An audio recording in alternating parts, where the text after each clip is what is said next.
নমস্কাৰ সকলোকে আন্তৰিক স্বাগতম। বিগত বৰ্ষ অৰ্থাৎ 2023 বৰ্ষৰ ডিসেম্বৰ মাহত প্ৰকাশ পোৱা DEELPUPৰ যি পদ আছিল তাতে আবেদন প্ৰক্ৰিয়া শেষ হৈ গ'ল। ইতিমধ্যে 8 মাহ উকলিল, কিন্তু আজি পৰ্যন্ত কোনো ধৰণৰ মেধা তালিকা বা মেৰিট লিষ্ট প্ৰকাশ পোৱা নাই। গতিকে সকলোৰে মাজত এটাই প্ৰশ্ন যে কেতিয়া প্ৰকাশ পাব DEELPUPৰ প্ৰভিজনেল মেৰিট লিষ্ট বা ফাইনেল মেৰিট লিষ্ট। গতিকে কিছুদিন আগত অসমৰ মাননীয় মুখ্যমন্ত্ৰী ডক্টৰ হিমন্ত বিশ্ব শৰ্মাদেৱৰ এটি ভিডিঅ' প্ৰচাৰ হৈ আছিল, যে তাত তেওঁ কৈছিল যে মে মাহত নিযুক্তি প্ৰদান কৰা হ'ব।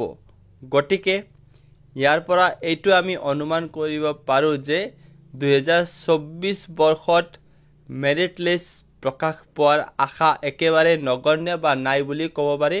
যদি মে মাহত নিযুক্তি প্ৰদান কৰে তেতিয়াহ'লে 2025 বৰ্ষৰ ফেব্ৰুৱাৰী মাৰ্চতহে প্ৰভিজনেল মেৰিট লিষ্ট আৰু ফাইনেল মেৰিট লিষ্টটো প্ৰকাশ পাব।